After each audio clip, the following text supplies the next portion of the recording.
वासुदेवाय। ओम नमो भगवते वासुदेवाय। कृष्णाय वासुदेवाय देवकी नंदनाय च नंदगोपकुमाराय गोविंदाय नमो नमः। जय श्री कृष्ण चैतन्य प्रभु नित्यानंद श्री अद्वैत गदाधर शिवासादि गौर भक्तवृंद। हरे कृष्णा कृष्णा कृष्णा हरे हरे, हरे राम राम राम हरे हरे। हरे कृष्णा। कृष्ण बलराम मंदिर इस्कॉन वृंदावन के भाग्यशाली भक्तों, भक्ति शास्त्री के भगवद गीता के 16वें अध्याय का दैव असुर संपद विभाग योग। दैव असुर संपद विभाग योग। देव असुर का मतलब कुछ देवी प्रकृति के गुणों से और कुछ असुरी प्रकृति के गुणों से जन्म लेते हैं। तो इसका पहले विभाग में 6 श्लोक हैं। उसमें देव और असुर संपदा के लोगों के लक्षणों का या गुणों का वर्णन किया गया। 3 श्लोकों में पहले देवी प्रकृति के गुणों का वर्णन है और फिर 3 श्लोकों में, वैसे एक श्लोक में असुरी का करके फिर निर्णय बताया है दोनों का फल क्या है।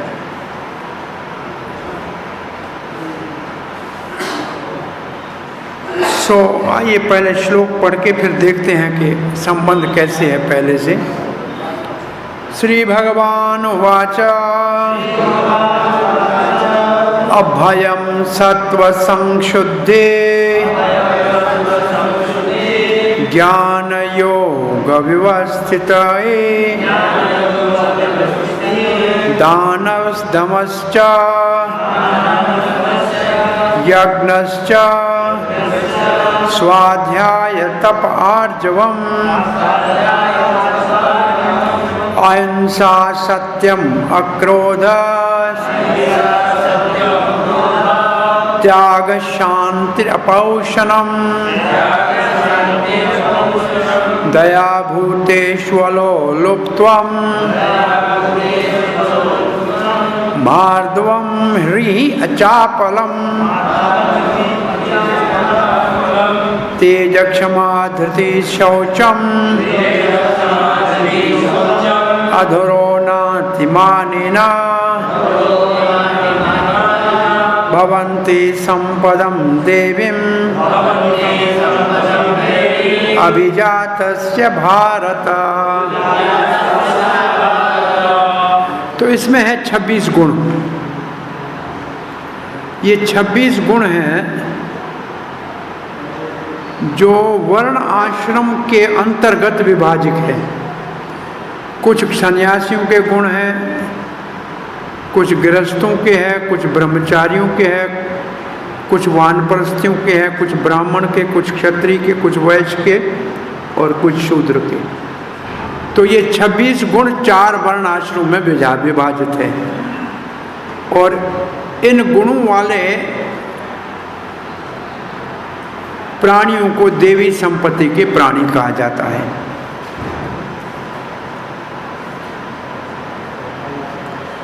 श्रील प्रभुपाद का बहुत सुंदर तात्पर्य है। प्रभुपाद जी कहते संबंध क्या है 16वें अध्याय का। 15वें अध्याय में जहाँ अश्वत्थ वृक्ष का वर्णन है जो इस भौतिक जगत का सूचक था,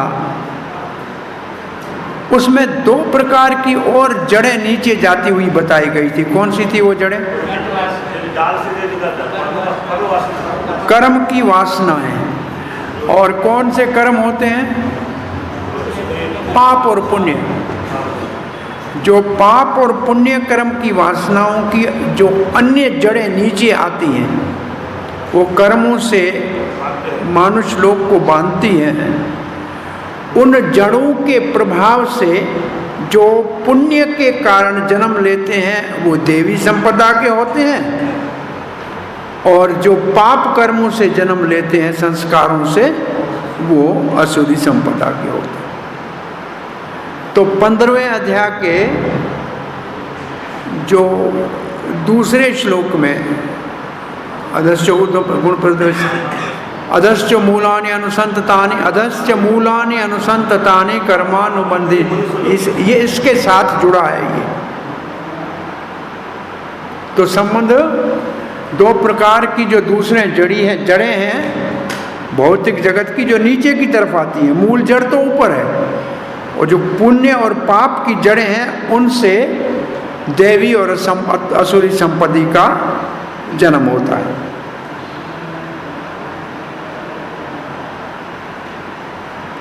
अब प्रभुपाद जी ने भी लिखा है और बलदेव विद्याभूषण ने लिखा है कि 9वें अध्याय में भी देवी और असुरी गुणों का वर्णन किया है।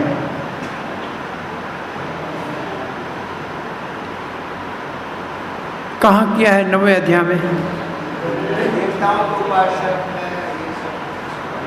वहाँ शब्द लिखा है विशेष,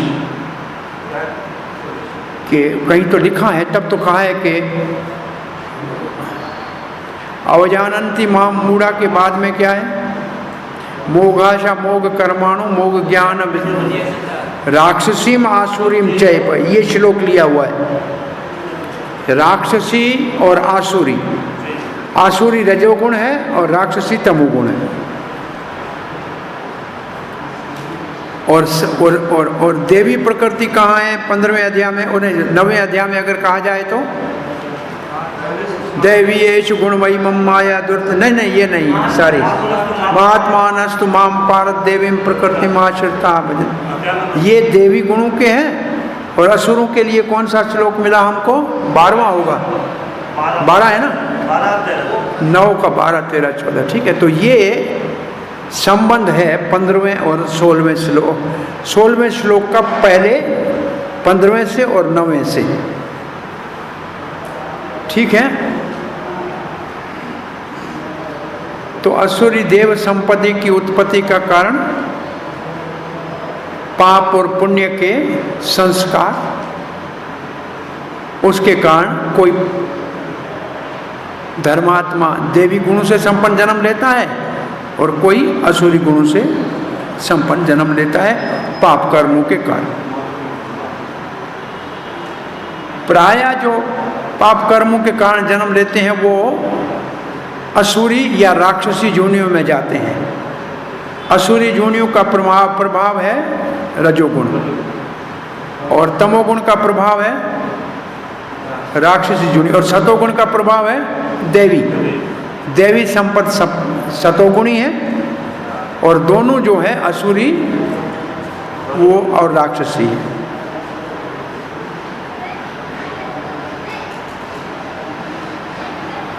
प्रभुपाद लिखते हैं अब जो सात्विक वेदों के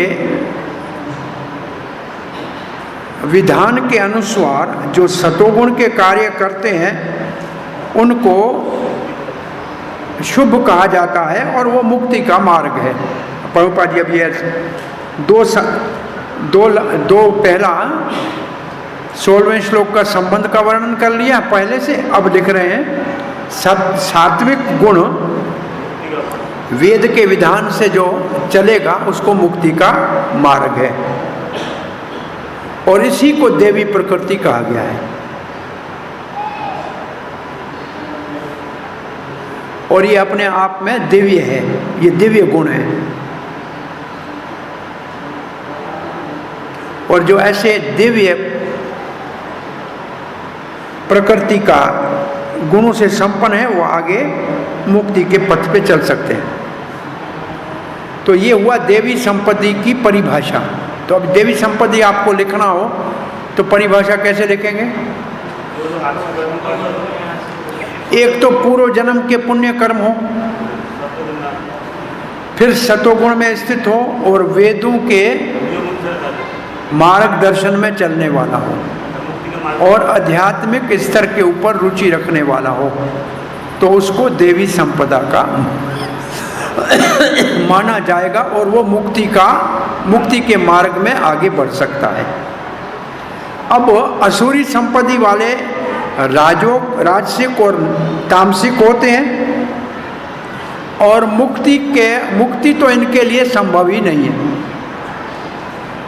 तो असुर, ये राजसिक और तामसिक जो है ये मुक्ति के अधिकारी नहीं है, ये आसुरी और राक्षसी संपत्ति के है।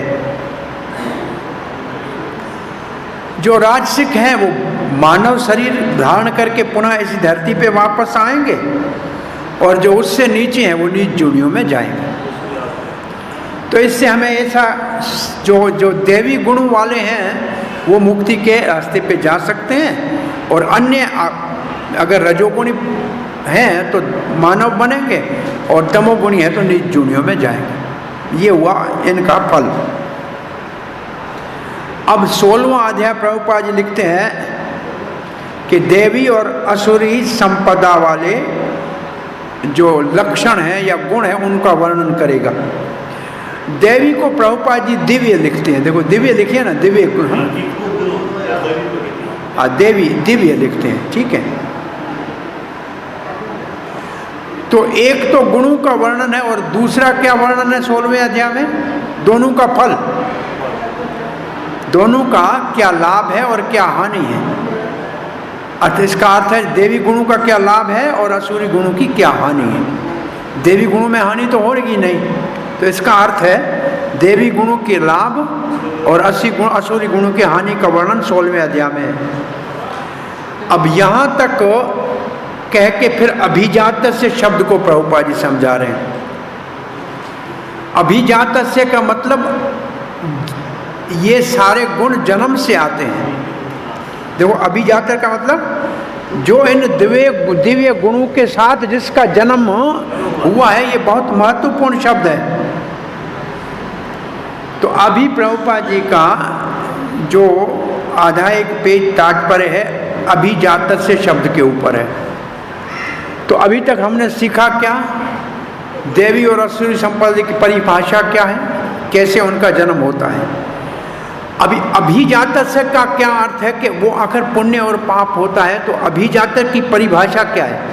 तो प्रभुपाद जी अभिजात्य बहुत महत्वपूर्ण है। इसलिए जो गर्भधान संस्कार करता है तो इसका मतलब वेद का पालन करता है। और फिर लिखा है ऐसे जो 10 संस्कार करता है उनके घर में जो बालक होते हैं वो देवी संपदा वाले होते हैं।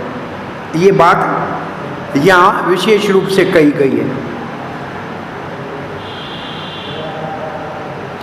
और फिर प्रभुपाद जी कि धर्म विरुद्धो कामो अस्मि, ये जो श्लोक है 7वें अध्याय का, उसको लिखा है कि जो काम धर्म के विरुद्ध नहीं है, देवी संपत्ति के संतान उत्पन्न करने के लिए है, वो भगवान श्री कृष्ण की विभूति है।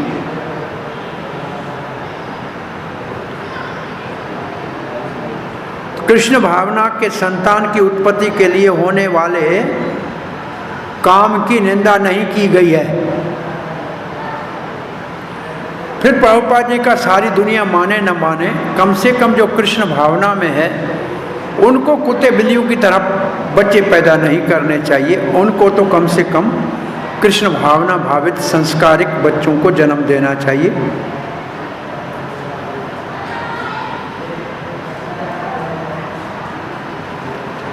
जहाँ माता पिता कृष्ण भावना में लगे हैं उनके बच्चों को लाभ मिलता है घर में सात्विक भक्ति के वातावरण का। तो यहाँ तक हुई परिभाषा अभिजात शब्द की।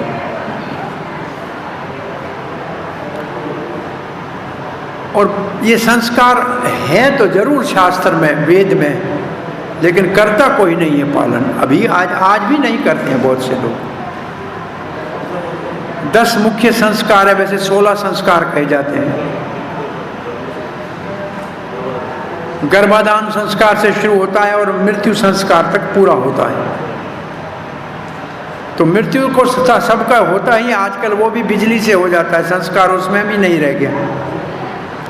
मृत्यु संस्कार में एक मुख्य क्रिया करते हैं, कपाल क्रिया। एक कपाल क्रिया करते हैं, फिर उसकी अस्थियों को पवित्र नदी में विसर्जन करते हैं। तो ये तो बिजली वाले में होता नहीं है, तो ये भी बेचारा संस्कार गया, गर्भोधान भी गया। और बीच के संस्कार में एक विवाह संस्कार है, वो भी बिगड़े हुए हाल में है। नाम का संस्कार है लेकिन है तो विकार वो भी। तो पुनः इन संस्कारों को समाज में कम से कम कृष्ण भावना में करना चाहिए। यहाँ कुछ लोग भक्त, मैं देखा रशिया में कुछ लोग ये संस्कार करने के लिए आते थे कि भाई ये संस्कार कराए जाएं, और वहाँ करते पड़े कर रहे, लेकिन भारत में नहीं हो रहा है। आश्चर्य लगता है। अब प्रभुपाद जी इस श्लोक को शब्दों को समझाने के लिए पहले व्याख्या कर रहे हैं कि वर्ण आश्रम में 4 वर्ण और 4 आश्रम है।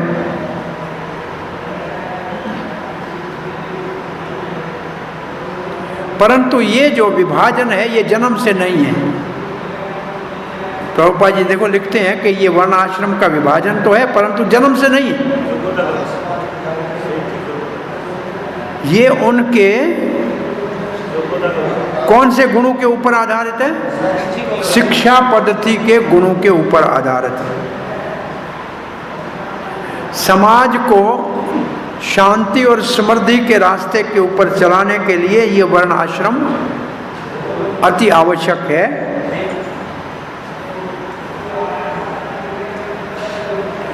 और यहाँ जो 26 देवी गुणों का वर्णन किया गया है, ये हमारे को आध्यात्मिक पथ के ऊपर आगे ले जाकर मुक्ति भौतिक जगत से दिलाने के लिए है। ये सामान्य बात कह के अब जो कहा जा रहा है यहाँ से पहले जो 3 गुण हैं, पढ़िए श्लोक के पहले 3 शब्द।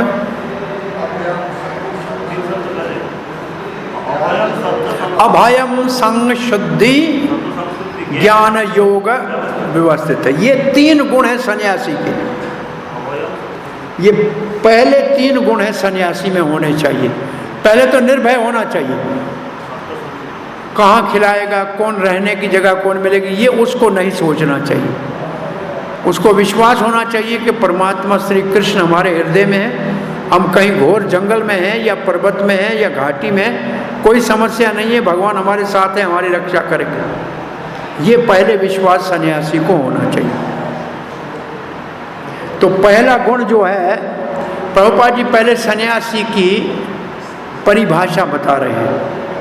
सन्यासी 4 आश्रमों में सबसे ऊपर का आश्रम है जिसको सबका गुरु माना जाता है। सन्यासी सबका गुरु होता है। और फिर प्रभुपाद जी कहते हैं वर्णों में ब्राह्मण जो है 3 वर्णों का गुरु हो सकता है। ब्राह्मण जो है वो क्षत्रिय, वैश्य और शूद्र का गुरु हो सकता है, परंतु सन्यासी ब्राह्मण का भी गुरु होता है। ये 2 बातें प्रभुपाद जी ने समझा के फिर कहते हैं पहला सन्यासी का गुण होना चाहिए निर्भयता। यह है पहला सन्यासी का गुण।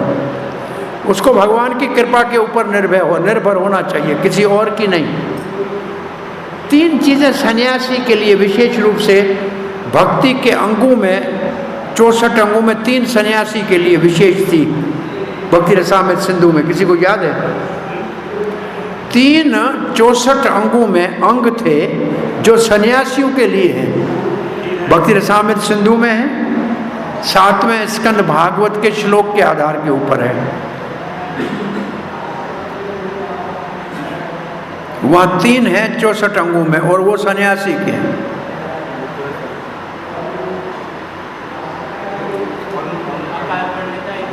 हाँ जी,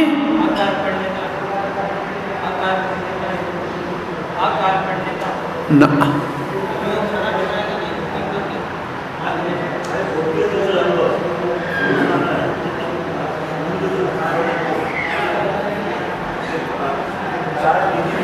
7वें स्कंद भागवत से है और तीनों एक ही लाइन में है, अलग अलग नहीं है, एक ही लाइन में तीनों लिखे हैं भक्ति रसामृत सिंधु में। बड़े मंदिर नहीं बनाना, अयोग्य शिष्य नहीं करना, अधिक पुस्तक नहीं पढ़ना। मतलब ये याद हो आपको, एक शब्द कहने से आ जाएंगे लेकिन भूल जाते हैं, है ना।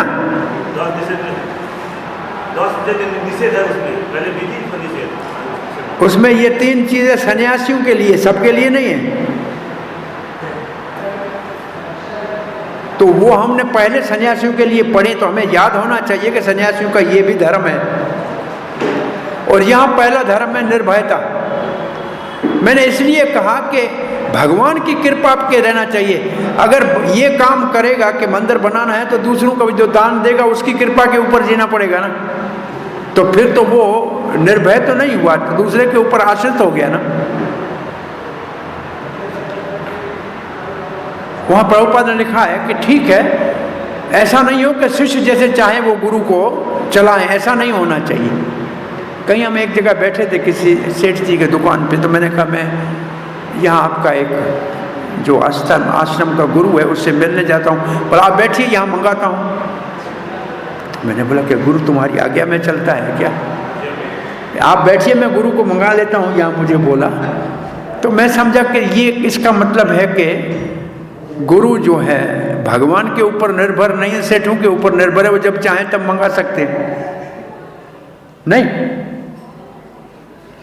ऐसा नहीं होना चाहिए। तो ये जो मुख्य बात है निर्भयता को प्रभुपाद जी आगे लिखते हैं, भगवान ही मेरे रक्षक है।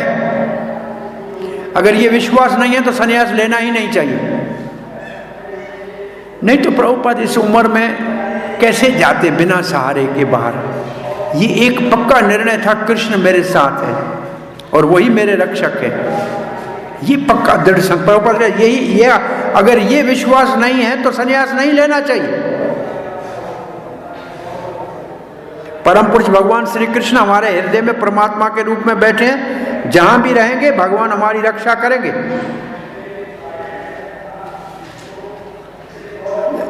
हर शरणागत भक्त की भगवान रक्षा करते हैं। मैं कभी अकेला नहीं हूं, हमेशा भगवान मेरे साथ हैं। प्रभुपाद जी तो एक शब्द और भी कहते थे, ऐसा एक भी क्षण मेरे जीवन में नहीं है जब मैंने अपने गुरु की उपस्थिति को मेरे साथ नहीं देखा। मेरे गुरु कैसे मेरे साथ है सदा, उनके आदेश के, उन्होंने जो मुझे कहा वही मेरे जीवन का लक्ष्य था। तो सर्वत्र गुरु मेरे साथ है, सर्वत्र भगवान मेरे साथ है। यहाँ तात्पर्य में प्रभुपाद ने सिर्फ परमात्मा लिखा है, क्योंकि सन्यासी सबका गुरु है तो ये लिखना जरूरी नहीं है। परंतु हमारे को ये 2 बातें पक्की करनी चाहिए कि गुरु हमारे साथ है निरंतर। प्रभुपाद अपने लिए लिखते हैं, गुरु मेरा एक दिन भी नहीं है जब मैंने ऐसे हो कि मैंने गुरु को समझा हो कि मुझसे वो नहीं है यहाँ, वो सदा मेरे साथ हैं, उनकी शिक्षाओं के रूप में, उनके आदेश के रूप में। अब प्रभुपाद जी लिखते हैं, अंधेरे घोर जंगल में क्यों न हो, कृष्ण मेरे साथ हैं, मेरी रक्षा करेंगे, ये विश्वास होना चाहिए। इसी को अभय कहते हैं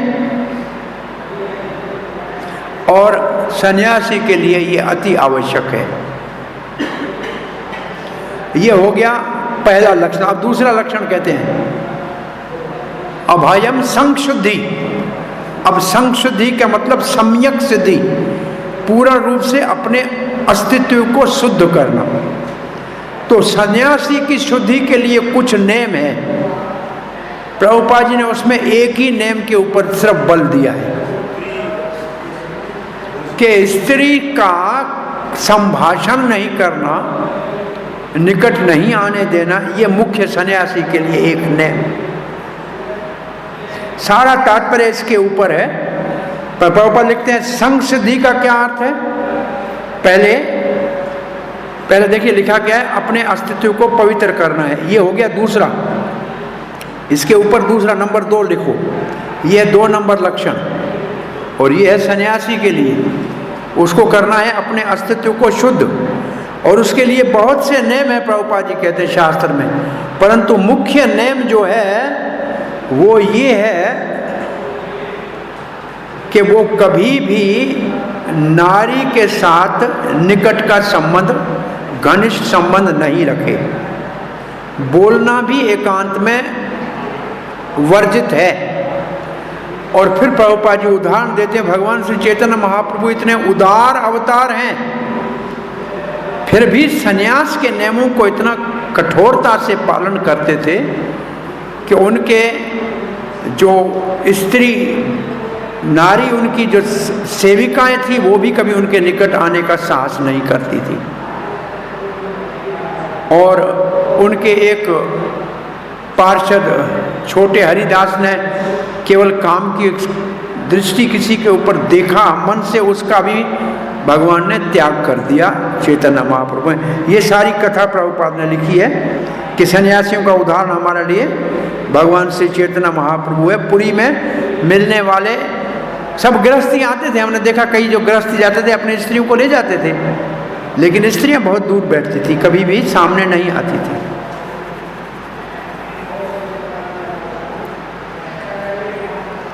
और फिर आगे चैतन्य महाप्रभु की अब ये सावधान कर रहे हैं, एक प्रभुपाद जी अब एक शिक्षा लिख रहे हैं। लोग ये कह सकते हैं कि ये तो स्त्रियों को घृणित किया जा रहा है कि उनको सन्यासी निकट नहीं बोला। ये इसका उद्देश्य नहीं है।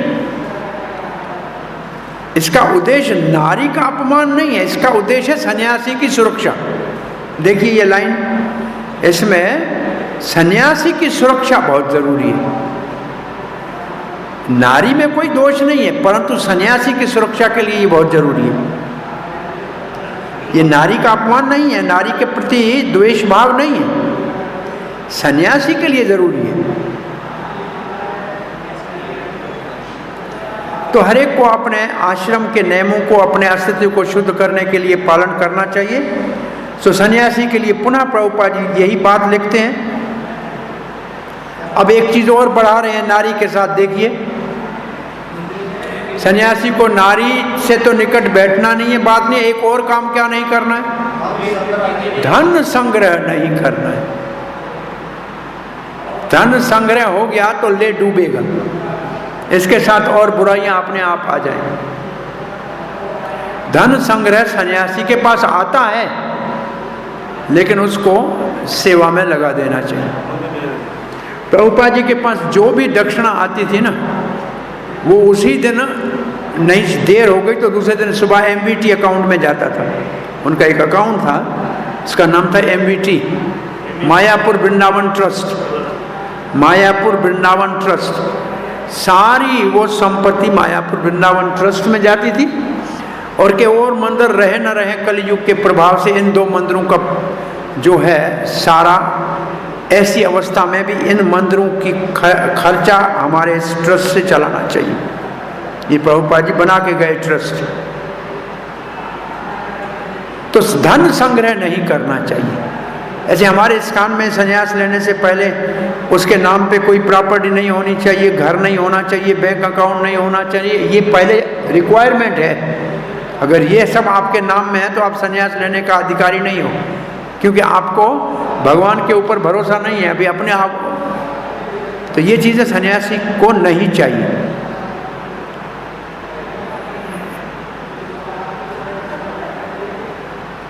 तो ये दूसरी हो गई, पहला स्त्री और दूसरा धन। और फिर धन के साथ प्रभुपाद ने एक लाइन और लिखी है, धन आए परंतु उसको इंद्रिय तृप्ति में न लगाए। प्रभुपाद ने कहा मेरे पास लाखों करोड़ों अरबों का संपत्ति आ रही है, परंतु मैंने एक पैसा भी अपने इंद्रिय तृप्ति के लिए नहीं लगाया, इसलिए भगवान दे रहे हैं। तो ये बात भी ध्यान से समझनी चाहिए कि पैसा होना चाहिए, आए तो ठीक है। प्रभुपाद कहते पैसा मेरे शरीर में जैसे खून है, बिना खून के शरीर नहीं चलता है। संस्था के लिए धन तो चाहिए, परंतु इंद्रिय तृप्ति के लिए नहीं चाहिए। तो धन नहीं चाहिए इंद्रिय तृप्ति के लिए, बहुत निषेध है, प्रभुपाद लिखे बहुत निषेध है।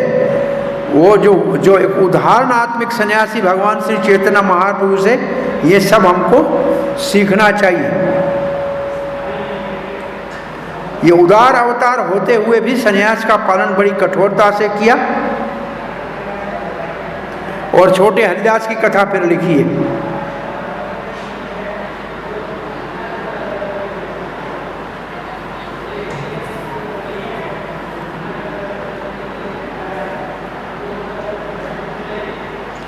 अब छोटे हरिदास की कथा के बाद चैतन्य महाप्रभु ने जो कहा है उसको लिखा है।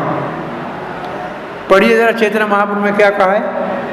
जो सन्यासी या अन्य कोई व्यक्ति प्रकृति के चंगुल से छूटने का इच्छुक है और अपने को आध्यात्मिक प्रकृति तक ऊपर उठाना चाहता है तथा श्री भगवान के पास वापस जाना चाहता है, वह यदि भौतिक संपत्ति तथा स्त्री की ओर इंद्रिय तृप्ति में देखता है, भले ही वह उनका भोग न हो, केवल उनकी ओर इच्छा दृष्टि से देखे, तो भी वह इतना गठित है कि उसके लिए श्रेयकर होगा कि वह ऐसी अवैध इच्छाएं करने के पूर्व आत्महत्या करे। अब ये चैतन्य महाप्रभु कितना कठोर सिद्धांत है कि सन्यास लेना है तो भौतिक बंधन से मुक्त होना है। और भौतिक बंधन से मुक्त होना है तो भौतिक बंधन संसार में सबसे बड़ा है ये स्त्री रोग। अगर इसकी ओर आपका मन भी चला जाए तो इससे अच्छा है कि शरीर को त्याग देना चाहिए। एक प्रभुपाद जी के बहुत अच्छे सन्यासी थे, दूसरी बैच में सन्यासी थे, पहली बैच नहीं दूसरी बैच में सन्यासी थे।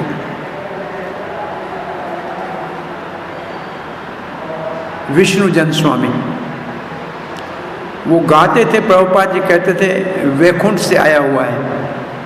इसको गाने का बहुत अच्छा, कीर्तन बहुत अच्छा, 8 घंटे रोज कीर्तन किया करते थे।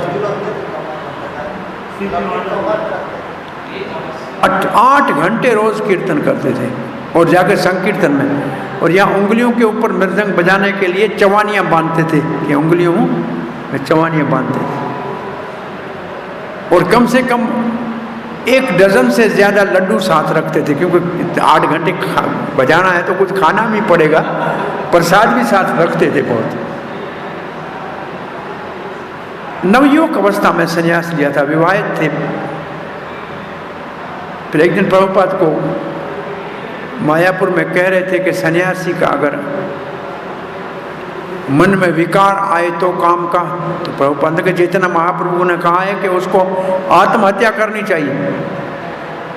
इतना कहा, उसके बाद प्रभुपाद ने कहा लेकिन ये कलयुग में संभव नहीं है, इसलिए भगवान का शरण लेना चाहिए, नाम जपना चाहिए भक्तों के। पर ये नहीं सुना उसने, पिछला हिस्सा नहीं सुना। उस दिन से गया अभी तक पता नहीं कहाँ गए। उन्होंने वास्तव में जाकर शरीर छोड़ दिए। न गंगा में निश्चित रूप से गंगा में ही गए। और वो एक पहले सन्यासी हैं जो 2-4 भक्तों को साथ लेकर प्रयागराज से एक नाव में उन नदी के किनारे के गांव में प्रचार करने के लिए गए जहां कोई गाड़ी नहीं जा सकती थी। वो नाव के माध्यम से रात को किसी गांव में कीर्तन करते, प्रसाद बांटते और मालाएं देते, फिर सुबह वहां से रवाना होकर आगे चलते। उनकी योजना थी कि ये यात्रा हम मायापुर तक ले जाएंगे। एक नाव को ऐसे लिया था। ऐसा प्रचार किसी और ने करने का प्रयास भी नहीं किया है उसके बाद। लेकिन वो ऐसे वो एक जगह लिखते हैं, हम एक मुसलमान गांव में गए, कोई कीर्तन करने नहीं आया और प्रसाद क्या बनाते थे, ये मूढ़ी के गुड़ के लड्डू, क्योंकि उठाना आसान है, भारी माल तो नहीं उठाया जा सकता। प्रसाद लेने कोई, फिर बच्चे आए, फिर आस्ते आस्ते गांव वाले आने लगे। तो हमने पूछा, एक व्यक्ति उनके साथ वो लोकल भाषा जानने वाला था, बोला ये आए क्यों नहीं? बोले ये मुसलमानों का गाँव है। बोला तो हरे कृष्णा मंत्र तो पूरे सबके लिए है, क्योंकि ये विदेशी लोग जो है ये नहीं देखते कि हिंदू है कि मुसलमान है, वो तो सबके लिए है। फिर सुबह सब लोग आए उनको विदा करने के लिए, कीर्तन किया उन्होंने। और फिर एक जगह तो बांध बना हुआ था, वहां से आगे नाव जा नहीं पाती थी, इसलिए मायापुर नहीं जा पाए, नाव को छोड़ना पड़ा वहां। 1 महीने से ज्यादा इनकी यात्रा का वर्णन है। आपने पढ़ा है, कभी देखा है? उसमें 2-4 अभी सन्यासी उनके साथ थे, तब ब्रह्मचारी थे, सन्यासी थे। वो था एक हरिदास जो हमारा बॉम्बे में है, बड़ा हरिदास उसको कहते हैं, वो था लोकल भारतीय। तो उन्होंने शरीर छोड़ दिया, इस नेम का पालन किया, जैसे सुना वापस मिला ही नहीं। हाँ, अब कुछ अनुभव कहते हैं क्या, किसी का शव भी मिला नहीं, कहाँ गया पता ही नहीं लगा, गले में क्या डाल के पानी में चले गए, लेकिन शरीर उन्होंने त्याग दिया। यहाँ लिखा है, प्रभुपाद जी को बड़ा आश्चर्य, ये कैसे हो गया, बोला हो गया, तो ये नेम बड़ा अच्छा है। अब आता है तीसरा, 2 हो गए ना, तीसरा, और वो क्या है? ज्ञान योग व्यवस्थित ही। ज्ञान योग व्यवस्थित ही, इसका मतलब है ज्ञान को अर्जित करे, और योग का अर्थ है, यहाँ प्रभुपाद ने आगे लिखा नहीं है, बलदेव विद्याभूषण लिखे है कि भक्ति योग में लगा रहे, ज्ञान को अर्जित करके भक्ति योग में लगा रहे। अब प्रभुपाद लिखते क्यों ज्ञान अर्जित करना चाहिए सन्यासी को? क्योंकि प्रचार करना है, और सन्यासी को प्रचार करना, बोला किसको प्रचार करना है? बोला गृहस्थियों को, क्योंकि उन्होंने भगवान को भुला दिया है। उसकी आध्यात्मिक उन्नति के लिए प्रचार करना चाहिए, उनको दरवाजे दरवाजे पे जाना चाहिए भिक्षा लेने के लिए। अभी कोई नहीं जाता है, जो जाते हैं वो प्रचार नहीं करते हैं, जो प्रचार करते हैं वो जाते नहीं। इस वक्त हाल ये है, जो प्रचार करते हैं वो घर घर जाते नहीं है, जो घर घर जाते हैं वो प्रचार नहीं करते हैं। ये स्थिति है आजकल। प्रभुपाद जी यहाँ वृंदावन में रहते थे तो मधुकरी करने जाते थे 5-7 घरों में। जब रहते थे राधा दामोदर में तो अपना बनाते थे, लेकिन मधुकरी करने जाते थे कुछ घरों में। ऐसा प्रभुपाद की जीवनी में लिखा है। सन्यासी को कम से कम जाना तो चाहिए, ताकि लगे कि मन से ये जो ये यहाँ लिखा है नीचे के उसको कोई, ये सन्यासी की निम्रता है। उसको कोई खाने के लिए जरूरी नहीं है, परंतु दूसरों के ऊपर, ये देखिए दूसरी लाइन में क्या लिखा है, दिव्य स्थिति के लिए निम्रता बहुत आवश्यक है। इसलिए सन्यासी को दरवाजे दरवाजे के ऊपर जाना चाहिए, भीख मांगने के लिए नहीं, गृहस्थों को कृष्ण भावना में जागृत करने के लिए।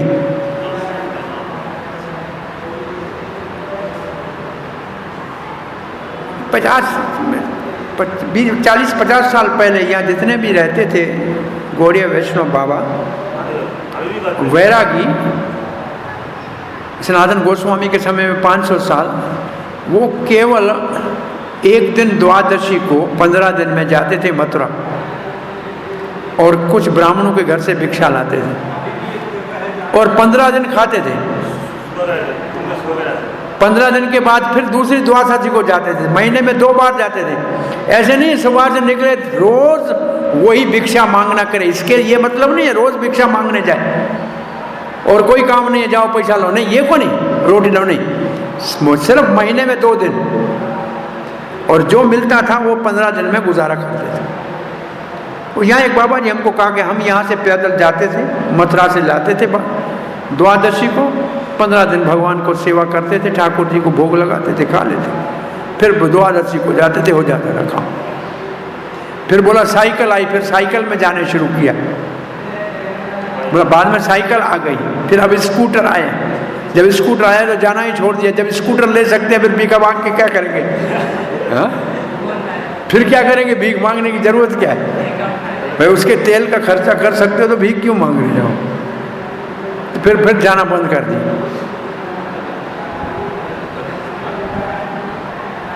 तो ये 3 सन्यासियों के गुण हैं। अब आ रहे हैं, आगे लिखा है, ये है सन्यासी का कर्तव्य जो वास्तव में उन्नत है। और जब उसको उनका गुरुदेव आज्ञा करे तो उसको कृष्ण भावना का प्रचार करने के लिए तर्क के साथ दूसरों को समझाना चाहिए, स्वयं समझकर, और तभी संन्यास लेना चाहिए। इससे एक बात ध्वनित होती है कि ब्राह्मण दीक्षा या संन्यास दीक्षा के लिए आपको प्रार्थना नहीं करना है, आपका गुरु जब योग्यता देखेगा तब देगा। संन्यास गुरु जब कहे कि ले लो तब लेना चाहिए।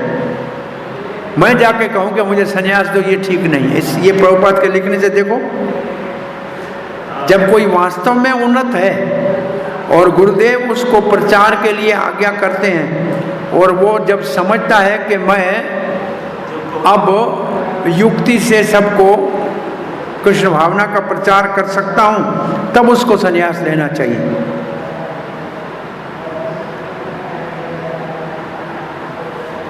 अगर पूर्ण ज्ञान नहीं है और संन्यास ले लिया है तो कम से कम अपने आप को अपने गुरुदेव से निरंतर श्रवण करके ज्ञान को अर्जित करते रहना चाहिए।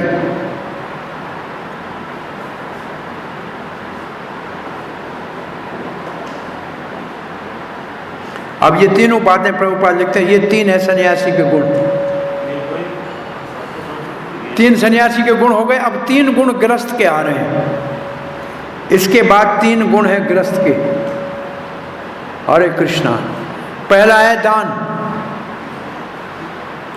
दान देना चाहिए, ये गृहस्थियों का धर्म है। पहले तो उसकी कमाई जो होनी चाहिए वो कैसे होनी चाहिए? बड़े, उसकी आजीविका ईमानदारी वाली होनी चाहिए और 50% हाँ जो खर्चा निकालने के बाद, मानो कि हमने पहले का 50%, ऐसे नहीं है कि 100 रुपया लाए तो 50 रुपया दे दे, ये इसका अर्थ नहीं है। 100 रुपया लाता है, 70 रुपया उसके घर के खर्चे में जाते हैं, 30 बचता है उसका 15 दान में। इसका अर्थ ये। हाँ, बचेगा ही नहीं तो भिक्षा मांगे सन्यासी ले ले, काय के लिए धंधा कर रहा है? तो गृहस्थ में गया ही क्यों? भाई गृहस्थ के लिए पास तो कुछ तो आय होनी चाहिए ना।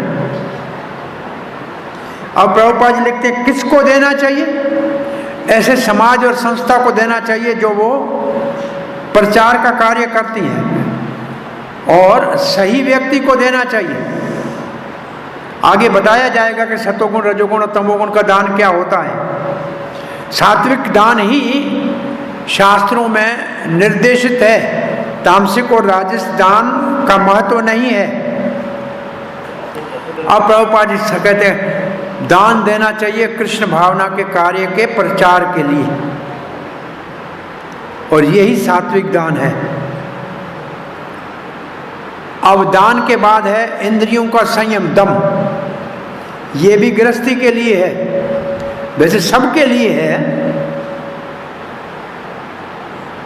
सभी को इंद्रियों का संयम करना चाहिए, पर गृहस्थी के लिए विशेष यहाँ लिखा है कि घर है, गृहस्थी है, पत्नी है, फिर भी संतान उत्पत्ति के लिए ही काम भोग करे, नहीं तो अपने आप को नेम में रखे। आधुनिक लोग केवल भोग के लिए ही विवाह करते हैं, बच्चा का जवाबदारी नहीं उठाना चाहते हैं। ये दिव्य गुण नहीं है, ये आसुरी गुण है। ये दिव्य गुण नहीं है, ये आसुरी गुण है।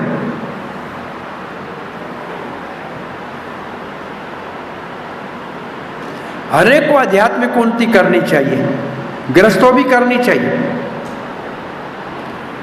अगर भगवान का भक्त नहीं बनाए तो बच्चा उत्पन्न ही नहीं करना चाहिए। और भगवान कृष्ण के भक्त बनाना सकता है तो 100 बच्चे उत्पन्न करे, कोई आपत्ति नहीं। बस ये हो गया दान और दम, और तीसरा यज्ञ है, यज्ञ। ये 3 है गृहस्थी के कार्य। यज्ञ करना चाहिए। प्रभुपाद यज्ञ के लिए चाहिए धन, तो धन तो होता है गृहस्थी के पास, तीनों के पास तो होता नहीं है, न ब्रह्मचारी के पास, न वानप्रस्थ, न सन्यासी के पास। तो जिसके पास धन होगा वही यज्ञ करेगा। तो यज्ञ करना चाहिए। फिर लिखा कि ये यज्ञ करना चाहिए, इसलिए धन चाहिए, उसी को करना चाहिए। परंतु अब यज्ञ संकीर्तन है, हरे कृष्ण मंत्र जपना चाहिए। तो आजकल गृहस्थों को कहना चाहिए आपने अपने घर में भक्तों को बुला के हरे नाम संकीर्तन करो, प्रसाद वितरण करो, ये महान यज्ञ है। बस ये बहुत बड़ा यज्ञ है अपने आप। हाँ, क्या बोलना प्रभु जी? अरे भक्तों ने तो एक नया, भक्तों दक्षिणा शब्द नहीं कहते हैं, नहीं नहीं नहीं, कुछ मंदिरों में कोड वर्ड बना हुआ है। आप कहोगे भाई संकीर्तन पे बुलाया जाएंगे, बोला प्रसाद सूखा होगा कि गीला होगा? तो भाई कहेगा सूखा गीले का क्या अर्थ? बोला गीले का मतलब दाल चावल पूरी सब्जी। बोला सूखे का? बोला ऊपर लिफाफा होगा। कौन सा प्रसाद होगा कीर्तन में, सूखा है या गीला है? सूखा है तो चलेंगे, गीला तो यही मिल रहा है हमारे को।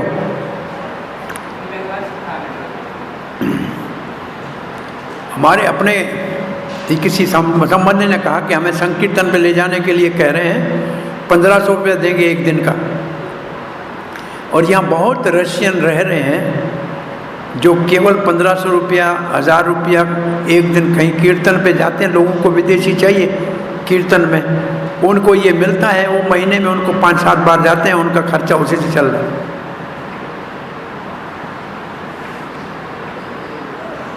परंतु प्रचार करने जाएं तो सब कुछ अपने आप हो सकता है, लेकिन ये भी सात्विक नहीं है। ये मानसिकता कौन सी हो गई? वैश्यावृत्ति, कि मिलेगा तो जा खाएंगे, ये वैश्यावृत्ति है। ये एक बार पड़ गई तो निकलना बहुत मुश्किल है। एक बार ये पड़ गई तो इसको छोड़ना बहुत मुश्किल है। अब छोड़ना चाहो तो भी आपके दिमाग में आता रहेगा, अरे यहाँ कुछ नहीं मिला, इसने कुछ नहीं दिया, इतना बड़ा घर था कुछ भी नहीं दिया। तो बहुत चिंतन पैसे का होगा, भगवान का नहीं होगा।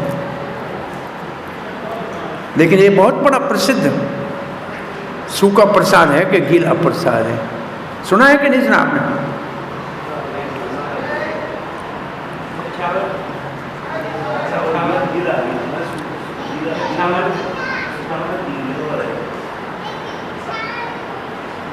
कच्चा और पक्का प्रसाद तो साधुओं में होता है।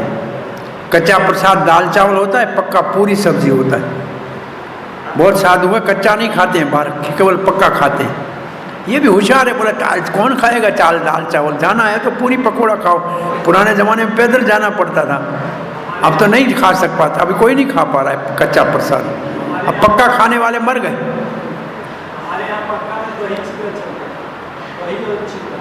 दही चिवड़ा, हाँ ये गरीब प्रसाद है, बहुत अच्छा है, सबके लिए ठीक है।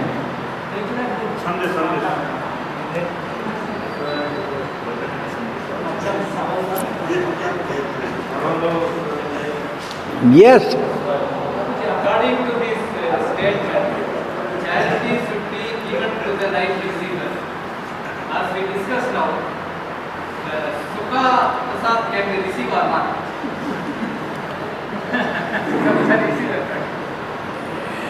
देखो, एक है कोई दे के जाए और एक है कि हम लेने के लिए जाएं। अगर उसी के लिए जाते हैं कि प्रसाद मिलेगा तो ठीक नहीं है, और जाते हैं अपने आप आ जाता है और उसको कहीं सदुपयोग में लगाते हैं तो बुरा नहीं। ऐसे एक वन परपड़, एक परपड़ ऐसा भगवत गीता में है कि भक्त को कहीं भी जाने पे अपने आप कुछ मिल जाए तो भगवान की कृपा करके स्वीकार करके सेवा में लगाना चाहिए। अब मैं आपको एक उदाहरण देता हूँ। अब यहाँ जो भागवत क्लास देते हैं मंदिर में, वहाँ तो किसी को मालूम है कुछ आने वाला नहीं है, पक्का है ना, भाई इसलिए तो नहीं क्लास यहाँ देते हैं भाई कुछ मिलेगा। ये ठीक है कि नहीं? तो मैं आज तक जब क्लास दिया कोई ना कोई दे जाता है मैंने ये देखा है, पता नहीं क्यों आता है आज भी क्लास दी मैंने। कौन? ये प्रसाद हमने शुरू किया था जब ब्रज भागवत महाराज और हम यह मंदिर का संचालन चलाते थे, तब कम से कम भागवत वाले को महाप्रसाद देना शुरू किया था। और भी कुछ बहुत सी चीज़ें शुरू की थी, गेस्टों को रिसीव करना, बाहर से आने वालों को पानी की बोतल, गाड़ी, प्रसाद दे के भेजना। ये कुछ योजनाएं बनाई थी कि इस मंदिर के प्रति लोगों का भाई आने वालों को ये सुविधा करें। कुछ है, कुछ चल रही है, एक चल रहा है ये कम से कम। अरे ये प्रसाद नहीं, मैंने कहता हूँ जनरली अपने आप। हम इसलिए तो नहीं काम करते हैं, हम जेल में जाते हैं प्रचार करने, हमें मालूम है कुछ नहीं। मैंने बोला जेल में हम प्रचार करने जाते थे, हमने बोला इससे ज़्यादा कोई अच्छी जगह नहीं है जहाँ ना आपको ये आशा है को कोई माला पहनाएगा, ना ये आपको आशा के कोई प्रसाद देगा, ना पैसा देगा। तो वहाँ प्रचार करना जाना लगता है कि हम कुछ देने आए हैं, लेने नहीं आए। तो एक बहुत बड़ी अनुभूति होती है ऐसी जगहों पे जाने। या बच्चों को प्रचार करो, प्रभुपाद जी कभी जूहू बीच के हमारे मंदिर पे छोटू बच्चों को जो प्रचार करते थे, कहता इसको चलाओ, क्योंकि बच्चों से आपको कुछ मिलने का उम्मीद नहीं है ना, आपको तो देना ही है प्रसाद। तो सन्यासी कुछ थे, उनको कहा है बच्चों को ऐसा आप शिक्षा दीजिए, बुलाइए, तो उसमें क्या कुछ मिलने का नहीं है। तो ये बहुत बड़ा अपने आप में एक विज्ञान है, लेकिन समझ में आए तब। तो अब आगे बढ़ते हैं। ये 3 है गृहस्थों के कार्य। अब एक कार्य सिर्फ ब्रह्मचारियों का है, वो आप लोग कर रहे हैं और बहुत से नहीं कर रहे हैं। स्वाध्याय ब्रह्मचारी का काम है। स्वाध्याय का अर्थ है शास्त्र का अध्ययन करना, और साथ साथ में स्वयं का अध्ययन भी करना कि हम ठीक रास्ते पे चल रहे हैं कि नहीं चल रहे। परंतु प्रभुपाद ने आगे बढ़ के लिखा है, क्योंकि ब्रह्मचारी को कोई स्त्री से संबंध रखने की आवश्यकता है नहीं, उसको कठोर ब्रह्मचार्य का पालन करना चाहिए और उसका मन पूर्ण रूप से शास्त्र के अध्ययन में लगाना चाहिए। इसको स्वाध्याय कहते हैं। अब एक और तप जो है, ये है वानप्रस्थी के लिए। ये वानप्रस्थी के लिए गृहस्थ को त्याग के, भाई घर में गर्म रोटी मिलेगी, घर में पत्नी के हाथ की तभी सुखी रहेंगे, नहीं, कभी छोड़ना चाहिए उसको। जो मिले उसके ऊपर जीने का निर्वाह करना चाहिए। ये है, प्रभुपाद लिखते हैं वानप्रस्थ। फिर लिखा है 100 साल में 25 साल ब्रह्मचारी, 25 साल गृहस्थ, और 50 से 75 तक वानप्रस्थ, और बच जाए समय तो संन्यास ले ले। तो जिसने वानप्रस्थ लिया है उसको तपस्या करनी चाहिए, तीनों की। प्रभुपाद ने लिखा 3 तपस्या लिखा है, देखो, वाणी की, शरीर की और मन की। मनसा कर्मणा वाचा, तपस्या तीनों की। बेकार बोलना नहीं चाहिए, मन को कहीं भटकाना नहीं चाहिए, और शरीर से भ्रमण करके कहीं धक्के नहीं खाना चाहिए बेकार के।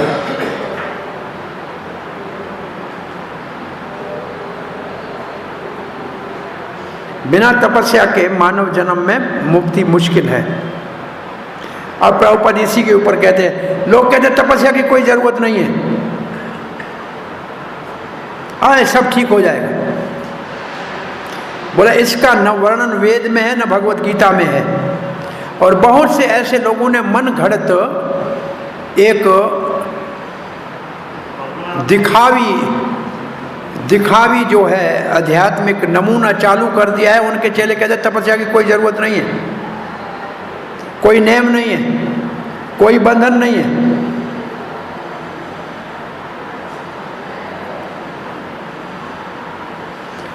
जिनको ऐसे सस्ते अनुयायी चाहिए नाम में धर्म के, वो उनके नियमों, उनके अपने शिष्यों को कोई नियम नहीं बताते हैं तपस्या के, और न ही स्वयं रहते हैं, परंतु वेद ने इसका अनुमोदन नहीं किया है। तो अब यहां तक 4 वर्ण पूरे हो गए ना? हाँ, 4 वर्ण पूरे हो गए ना? सन्यासी हो गया, वानप्रस्थ हो गया, गृहस्थ हो गया। हाँ, अब 4 वर्ण आ रहे हैं। अब ब्राह्मण के लक्षण बताए जा रहे हैं, जो ब्राह्मण है उसके लक्षण। तो इससे हमने क्या सीखा? तपस्या वाले में ऐसे बहुत से लोग हैं, आजकल तपस्या की कोई जरूरत नहीं है, सुविधाएं सब होनी चाहिए और फिर भी भगवान मिल जाए, ऐसे बहुत प्रभुपाद कहते ये संभव नहीं है।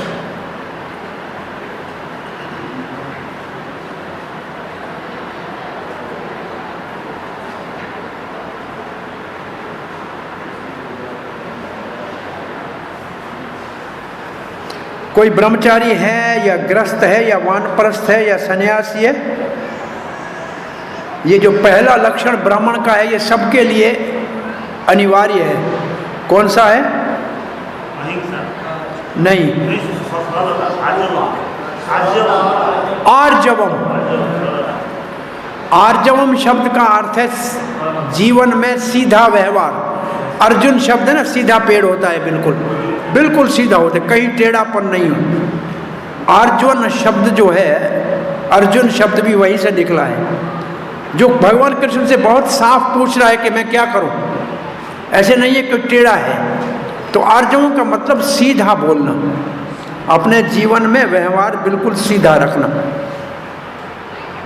देखा, आर्जवम हो गया, फिर अहिंसा आ गया।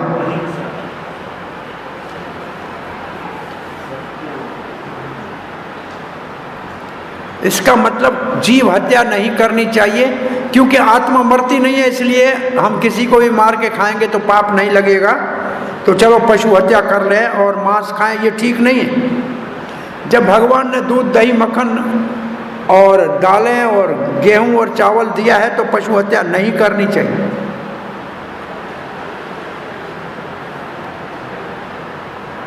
जब ऐसा कोई साधन नहीं हो तो भी बलि दी जाती है पशु की, खाने के लिए नहीं।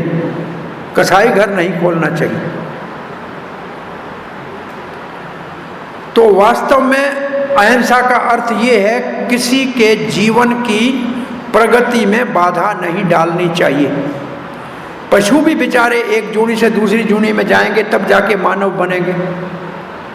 जब बंदर बनेगा तो उसके बाद मानव बनेगा। गाय और शेर, हाथी तो मैं तो 3 सुना है, बाघ और शेर एक ही बात हो गई। गाय है, गाय सतोगुण में आएगा, शेर रजोगुण में आएगा, बंदर तमोगुण में। ऐसे हमने बहुत पुराना सुना हुआ है, प्रभुपाद का कहा हुआ, पढ़ा नहीं है कहीं। सो पशु की काटने वाला, उस पशु की आयु को हमने काट दिया, उसको दोबारा गधा है तो गधाई बनना पड़ेगा फिर, नहीं तो वो अगर टाइम से मरता तो गधे से छूट के चला घोड़ा तो बनता। हम तो कहते ना गधा बने ना घोड़ा बने, खच्चर बने, बीच में लटकता रहे। हम तो ना इधर छोड़ते हैं ना उधर के छोड़ते हैं उसको, ऐसे इसको अहिंसा किया जाता है।